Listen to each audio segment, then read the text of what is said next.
Pension बहाली के लिए लंबे समय से संघर्ष कर रहे कर्मचारी संगठनों ने आखिर केंद्र सरकार को अनिश्चितकालीन हड़ताल का अल्टीमेटम दे दिया है।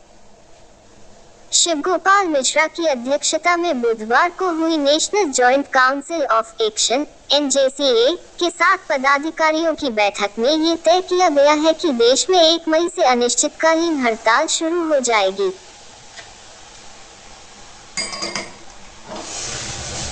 ट्रेड डिफेंस इंडस्ट्री बंद हो जाएंगी और केंद्र व राज्य सरकार के विभागों में कलम नहीं चलेगी।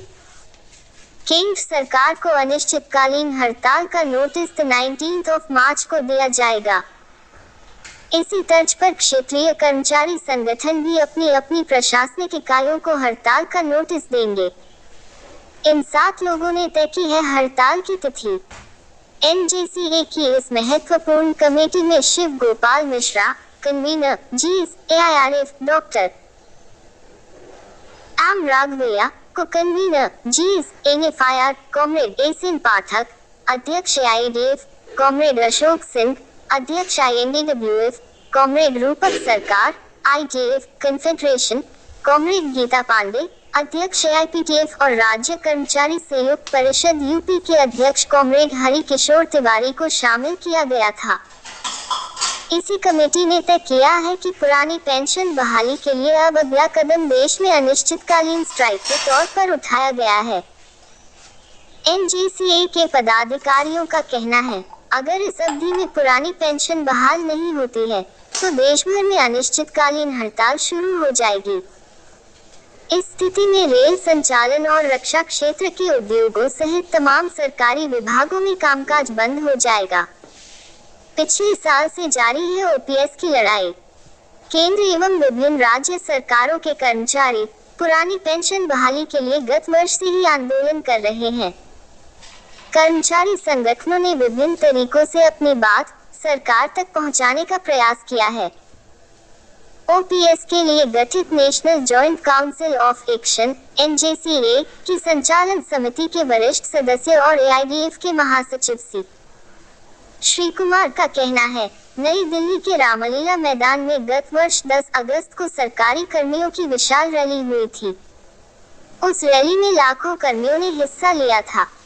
1 अक्टूबर को रामलीला मैदान में ही पेंशन शंखनाद महारैली आयोजित की गई। इसका आयोजन national movement for old pension scheme (NMOPS) के बैनर तले हुआ था। NMOPS के अध्यक्ष विजय कुमार बंधु ने कहा, पुरानी पेंशन कर्मियों का अधिकार है, वे इसे लेकर ही रहेंगे। इसके बाद 3 नवंबर को confederation of central government employees and workers के बैनर तले रामलीला मैदान में ही तीसरी रैली आयोजित की गई। इस रैली में all India state government employees federation सहित कई कर्मचारी संगठनों हिस्सा लिया था। National mission for old pension scheme Bharat के बैनर तले 10 दिसंबर को all India NPS employees federation द्वारा जंतर मंतर पर रैली आयोजित की गई।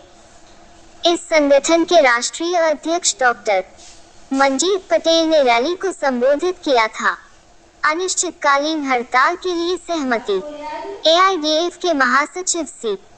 श्री कुमार के मुताबिक लोकसभा चुनाव से पहले पुरानी पेंशन लागू नहीं होती है तो भाजपा को उसका खामियाजा भुगतना पड़ेगा। कर्मियों, पेंशनरों और उनके रिश्तेदारों को मिलाकर यह संख्या 10 करोड़ के पार चली जाती है। चुनाव में बड़ा उलटफेर करने के लिए ये संख्या निर्णायक है। देश के 2 बड़े कर्मचारी संगठन रेलवे और रक्षा सिविल ने अनिश्चितकालीन हड़ताल के लिए अपनी सहमति दे दी है। स्ट्राइक बैलेट में रेलवे के 11 लाख कर्मियों में से 96% कर्मचारी ओपीएस लागू न करने की स्थिति में अनिश्चितकालीन हड़ताल पर जाने के लिए तैयार हैं। इसके अलावा रक्षा विभाग सिविल के 4 लाख कर्मियों में से 97% कर्मी हड़ताल के पक्ष में हैं। 20 और 21 नवंबर को 400 डिफेंस यूनिट, 7,349 रेलवे स्टेशन, मंडल व जोनल दफ्तर, 42 रेलवे वर्कशॉप और 7 रेलवे प्रोडक्शन यूनिटों पर स्ट्राइक बैलेट के तहत वोट डाले गए थे। विभिन्न केंद्रीय कर्मचारी संगठन एवं राज्यों की एसोसिएशन भी ओपीएस के मुद्दे पर एक साथ आ गई हैं। रिले हंगर स्ट्राइक के बाद भी सरकार मौन। केंद्रीय कर्मचारी संगठनों ने 8 जनवरी से 11 जनवरी तक रिले हंगर स्ट्राइक की थी। इसका मकसद सरकार को चेताना था। National joint council of action (NJCA) के कन्वीनर शिवगोपाल मिश्रा ने रिले हंगर स्ट्राइक के अंतिम दिन सरकार को चेतावनी दे दी थी कि OPS बहाली के लिए अब कोई धरना प्रदर्शन नहीं होगा। सरकार हमें अनिश्चितकालीन हड़ताल करने के लिए मजबूर कर रही है। देश में अगर 1974 की रेल हड़ताल जैसा माहौल बना तो उसके लिए केंद्र सरकार जिम्मेदार होगी। उसके बाद 7 फरवरी को NJCA की बैठक बुलाई थी। इस बैठक में देश भर में होने वाली अनिश्चितकालीन हड़ताल की तिथि तय करने और सरकार को स्ट्राइक नोटिस देने बाबत चर्चा हुई थी। बैठक में मौजूद सभी संगठन अनिश्चितकालीन हड़ताल करने के पक्ष में थे। स्ट्राइक की तिथि तय करना और सरकार को नोटिस देना, इसके लिए 7 सदस्यीय कमेटी गठित की गई थी। डस्टबिन है NPS, मंजूर नहीं संशोधन। National movement for old pension scheme NMOPS के राष्ट्रीय अध्यक्ष विजय कुमार बंधु का कहना है, केंद्र सरकार NPS में संशोधन करने जा रही है। हम ऐसे किसी भी संशोधन के लिए आंदोलन नहीं कर रहे हैं। कर्मियों को गारंटीकृत पुरानी पेंशन ही चाहिए। अगर कोई भी कर्मचारी नेता या संगठन सरकार के NPS में संशोधन प्रस्ताव पर सहमत होते हैं तो 2004 वाली गलतियां 2024 में भी दोहराई जाएंगी।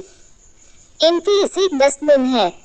करोड़ों कर्मियों का 10% पैसा और सरकार का 14% पैसा डस्टबिन में जा रहा है। ये स्वीकार्य नहीं है।